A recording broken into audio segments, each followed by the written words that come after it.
هەروەکو دەزانن لە 26 مانگ بە 28 مانگ و 30 مانگ لە چوارچێوەی بۆمبارەکانی دەوڵەتی داگیرکەری تورکیا دوو گەریلای ڕۆژهەڵاتی کوردستان و 3 وڵات پارێز لە هەمان کاتیشا 2 کەس باوک و کوڕێک لە ناوچەی بادینان شەهید بوون.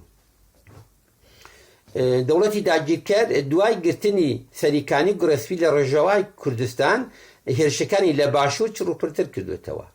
بۆ ئەم کارە تەنانەت پارتی دموکراتی کوردستانیشی کێشاوەتە ئاراوە بەتایبەت ئەم حرەکەتەی دوایی پارتی دموکراتی کوردستان لە نادنی پێشمەرگە بۆ ناوچەی زینی وەرتێ.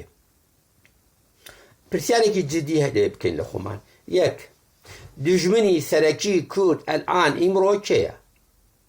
کێ ئەلان کۆمەلگای کوردستان لە هەموو پارچەکانە تەحدید دەکات؟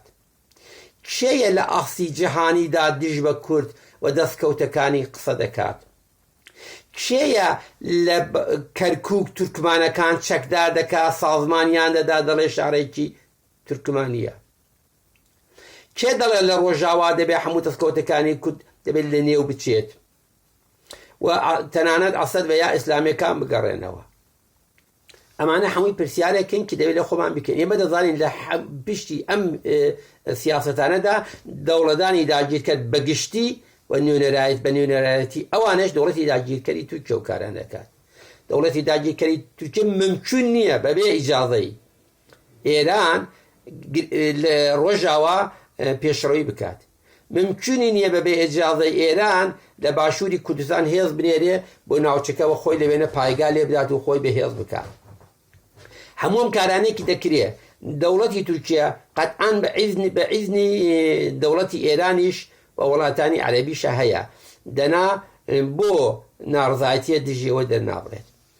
بەس ئەگەر دەوڵەتی تورکیا ئیمڕۆ خەتەری ئەسلیە، بۆچی دەبێ ئێمە بێن شەڕێک لە تازەوە لە نێو خۆمانە سازکەین دەستی تورکیش بکەینەوە بۆ ئەم هێرشانێکی دەکاتە سەری؟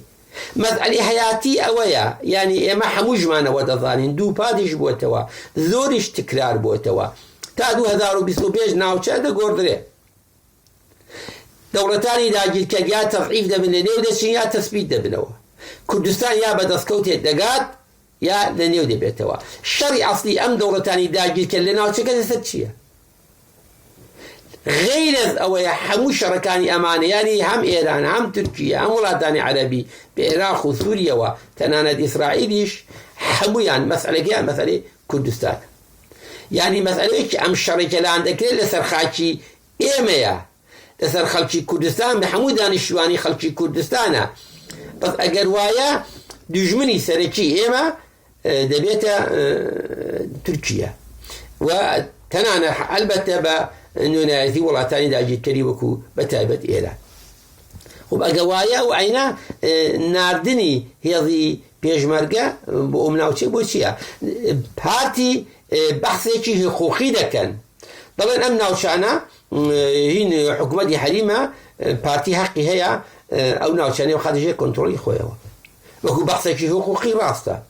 ولی ئەڤەنم بە لەحاظ ئیداری ئەم ناوچەیە هەموویان لەژێر کۆنتڕۆلی ناوچەی سەوزە. شکل سیستمی ئیداری ناوچەی سەوز لەو منتەقانە کار دەکات. ئایا ناڕزایەتی هەیە بینی خەڵک و ئەو سیستمی ئیداریە؟ خەڵک شکاتێکیان بۆ حکوومەتی حەریم کردووە کێ ئەم کارە دەکات؟ یعنی لێرانە جوابەکە دیان نیە. دوای ئەوە ئێستا پارتی دموکراتی کوردستان هین کێ زیاتر لە نیوەی خەڵکی کوردستانی لە دەست حکوومەتی هەریم دەرهێنا؟ هێزەکانی پاراستنی گەل ئەو ناوچانیان دەرهێنا؟ ئەلان هەشتی شعبی خەتەری جدیە لەسەر کوردستان یا هێزەکانی پاراستنی گەل؟ ڕێکخراوەکانی نیژادپەرستی تورکمان لە کەرکووک خەتەری ئەسلین یا هێزەکانی پاراستنی گەل یا گەریلاکانی ڕۆژهەڵات؟ ناوچەکانی ژێر کۆنتڕۆلی بەغداد ئەلان کێ پێشگیری دەکاتی بێتە سەر حکوومەتی هەریمی کوردستانەوە؟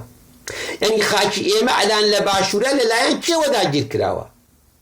ئەگەمانە دێنینە بەردەمی خۆمان ئێمە دەزانین دەوڵەتی تورکیا لە پشتی هەموو پڵانانەدا هەیە، یعنی ئەوەندە ئێران لە ڕۆژاوا تا ئێستا بوو لەوە زیاتر ئیمڕۆ لەسەر باشوور تاکید دەکاتەوە.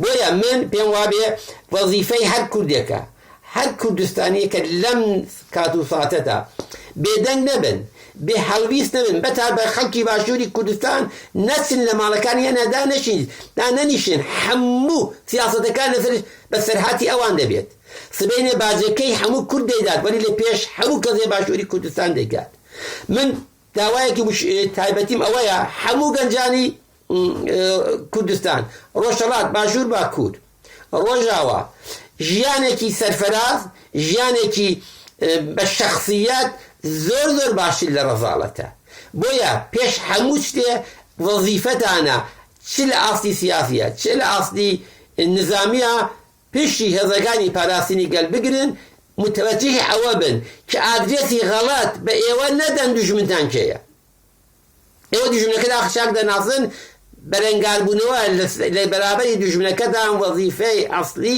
هەموو کوردێکە بەتابەت هێزی جوانان ئەوە یەکمینە چەلێکی دیکەش داوا لە حکومەتی حەمیدی کە حەلیمی کوردستان دەکەم زۆنی سەوز و زەر داوایان لێ دەکەم چەلێکی دیکەش بەم سیاسەدا بیر بکەنەوە یعنی هەموو هەر شتێکی لە نێو بڕوات ئەوان لە پێش هەموو کەسەکەن هەوڵ امتیازگەلێکیان پێ دەدەن بۆ کۆیەکی لە مێژوودا هەیە هەمیشە بەسەر کردەکانی کورد بە ئاغاواتی کورد بە عشاری کورد امتیازێکیان داوە دوایی کارەکەیان جێبێ هەوڵن کەسێکی کوشتیویان هەرەوانن لەبەرێ ئەوانی چەلێکی دیکە بچنەوە بە سیاسەتی خۆیانەوە بیری لێ بکەنەوە داهاتووی هەمووی ئێمە لە هەر پارچەی کوردستان بە یەک بەسراوە یەک پاکێتیشە یەک پاکێت چوار پاکێت نییە ئەو یەک پاکێتە لەلایەن یەک سیستمەوە شەڕی دژی کوردستان دەکرێت ئەو سیستمی داگیرکاریە ئەو سیستمی داگیرکاریە یەک پڵانە چون تورکیە بە تەنیایی ناتوانێت هەموو کوردستان بگرێت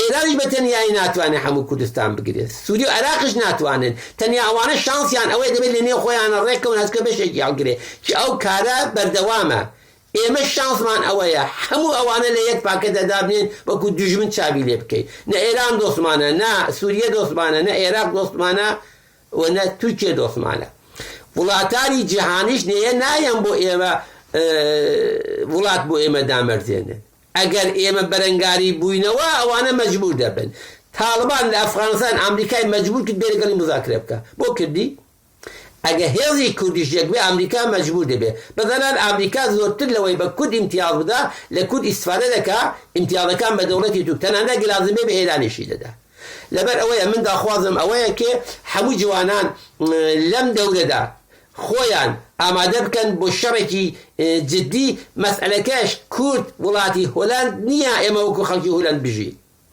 ئێمە لە ئاستی شەڕین هەموو ئابووری ئێمەش دەبێت لە خزمەتی ئەو شەڕەدا بێ هەموو سیاسەتی ئێمە دەبێت لە خزمەتی ئەو شەڕ چون ئێمە ئەگەر شەڕە نەبینەوە هەموو شتێکمان دۆڕاندووە ئەگە ئەو شەڕە هەیە بە هاتوو دەبێت دەرگای ئێمە هاتوو دەنێو ماڵی ئێمە هاتوو دەنێو دیوەخانی ئێمە ئەو شەڕەوە ئێمە دەبێت لە بەرابەری ڕاوەستین وەکو بەشێکی زۆری لەم ڕووناک بیرانە وا دەزانە خەڵکی هۆلەند و یا سوزانم خەڵکی فەڕەنسەن ڕەفتارێکیان هەیە ژیانێکی کە هەیانە لەوانە دەچێت ئێمە بەم ڕەوشەوە ئەگەر بڕوات بەڕاستی بەم ڕەوشەوە بڕوات مەترسیەکی گەورەی لەسەر دەستکەوتەکانمان هەیە من هیوادارم بێ هەڵوەستی چوار پارچەی کوردستان لەم ڕەوشەکانە بێ هەڵوێست نەبن ڕۆژنامەوانان بنووسن سیمینار دابنێن قسە بکەن جوانان بێنە مەیدانەوە نەچنە ماڵ لە خیابانکاندا نانەشین خۆ لە باشوورە شانسە هەیە خۆ ئێران نییە بڕ هەمووتان قەتڵ ئام بکەن بڕۆن دانیشن لە چوارەکان دوریژمش بدەن دانیشن لە چاقانە مەڕۆنەوە هەمووتان چادر لێ بدەن دانیشن لە نێو